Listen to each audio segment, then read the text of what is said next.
This is a 1982 R100 RT that has received some fairing damage earlier in its life and had the original fairing replaced with a small aftermarket fairing.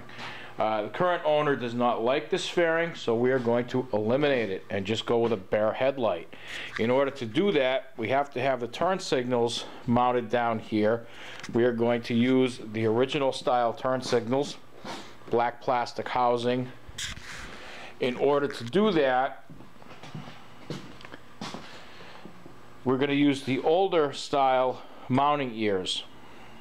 There's going to be a little bit of custom work going on here to hold these in place, but nothing beyond our ability. This bike also has bad steering head bearings. You see the notch in the middle? That's not good. Makes them handle like shit. So we'll have the front end apart anyway.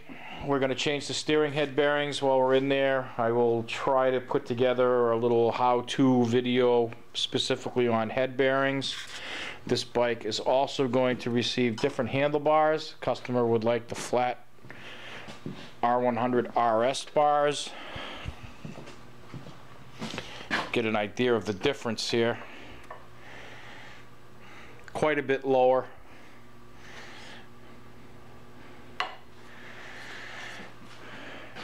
When we do that, the instruments, which are already raised up quite a bit, are going to look really goofy with the handlebars just down here.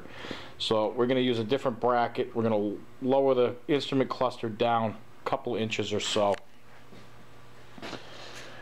We have some other issues to address.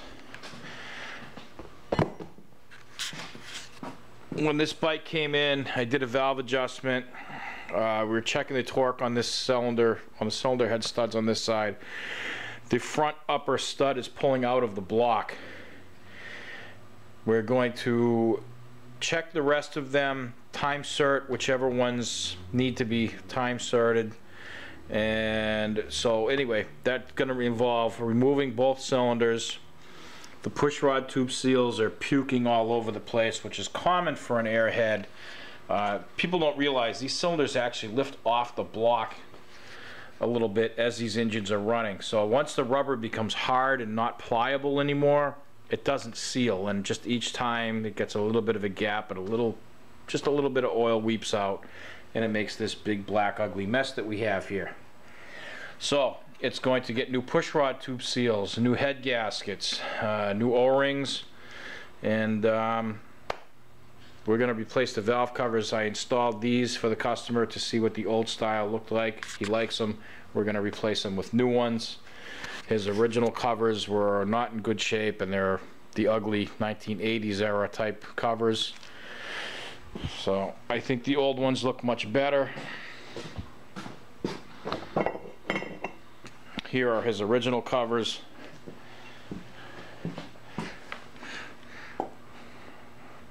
I like the old rounded look much better than this style.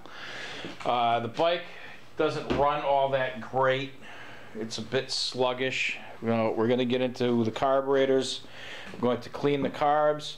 I suspect this bike has defective or torn diaphragms. Just the throttle response is really slow. We're going to perform a spline lube on this, and I will do a how-to video on spline lubes. Many of you have requested that I do that for an airhead. It's nowhere near as involved as an oil head or an R11, R1100, R1150. These are a bit easier, but we'll point out what you need to do with that. And we're going to change the neutral switch while we're in here, just because the transmission will be out. And that's about it. That's going to suck up the better part of a day and a half, 2 days worth of labor. But hopefully we can get at least 2, maybe 3 do-it-yourself videos out of it. And hopefully they'll help you be able to service your own bike. Thanks.